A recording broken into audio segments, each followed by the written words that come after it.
this time? We are okay right now, Winnie, and it's been great all through the season for us here on the Gulf Coast. We just really haven't, in our part of the Gulf Coast anyway, had any big threats at this point, and we don't have any coming up. I'll get into the tropics in a second, but just talking about our local weather quickly, I know you felt that lower humidity today. It wasn't that big a deal, but really, I could definitely feel it. I'm sure you could too, especially mornings and evenings.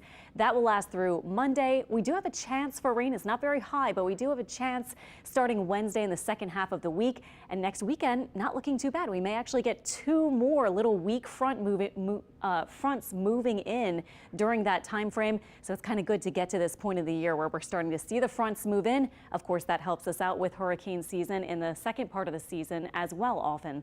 Right now, though, 77 in New Orleans. The dew point has jumped to 72, but a lot of the day we were in the 60s for dew points in some spots, not far from 50s. Current temperatures you can see mostly in the 70s. And again, our dew points falling from those kind of muggy, oppressive 70s, which is very common, of course, in the summer, into the 60s. And we'll see if one of these fronts can get us into the 50s for dew point, which is our measure of humidity that we often use.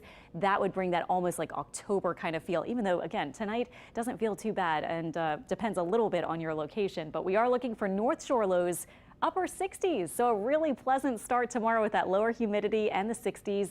And south of Lake Pontchartrain, we'll probably have lows middle to maybe upper 70s tonight. Well, it was hot today. We did make it to about 92, 93 in a lot of spots, which is just a couple degrees above average. Tomorrow, just about the same thing. Not too humid, lots of sun, sunscreen needed if you're tailgating. And for the Saints game tomorrow, we'll be starting the game in the upper 80s, and after the game, likely scraping the 90, 91, 92 degree mark, and then back in the 80s for the evening. Looking at our dew point forecast for the next 7 days, not too bad tomorrow, not too bad Monday. It does go up with our humidity, but also our rain chances midweek when another front approaches. And then at the end of the week, drops a little bit. And there are indications we might see a drop next weekend as well with yet another front. None of these days is looking like a huge washout as far as really alleviating the drought and getting rain for everybody. But there will be some spotty rain by the middle and late part of the week as we get another front moving through. And again, that'll bring our humidity down a little bit. Something I wanted to touch on quickly, the daylight hours, I'm sure you noticed, are decreasing. Some people have been asking me online, just a few more details. So tomorrow, for example, sunset is just after 7 p.m. We have 12.5 hours of daylight. Fast forward, though, to the official first day of fall, September 23rd. Probably won't be super cool by then, but it is officially the first day of fall. Sunset's already in the 6 p.m. hour, and by that point, we will have lost a half hour of daylight compared to what we're seeing even this weekend. And then looking ahead to November 5th, daylight saving time ends there. We fall back that extra hour of sleep for some of us, but it also adjusts those times. Sunrise then just after 6 a.m. and sunset at 5:10 p.m. Daylight then just over 10 hours each day.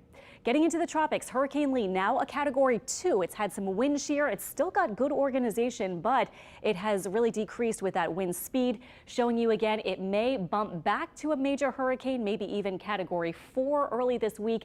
Might encounter some more wind shear when it starts to get that nudge to the north I was showing you with that trough there. So then it might be a Category 2, not moving very fast at any of these points as it will lose its driving force that high. So then it will turn to the north and we're going to be seeing it, it looks like, get close to the western edge of Bermuda. But for the East Coast, probably staying well off the East Coast. Eventually, though, maybe getting toward Canadian maritime areas, possibly as a weaker system by then. So East Coast definitely watching Lee this week, but for us, no threats at this point. Our 7-day shows those temperatures not too bad. Highs only 89 or 90 into next weekend. The Saints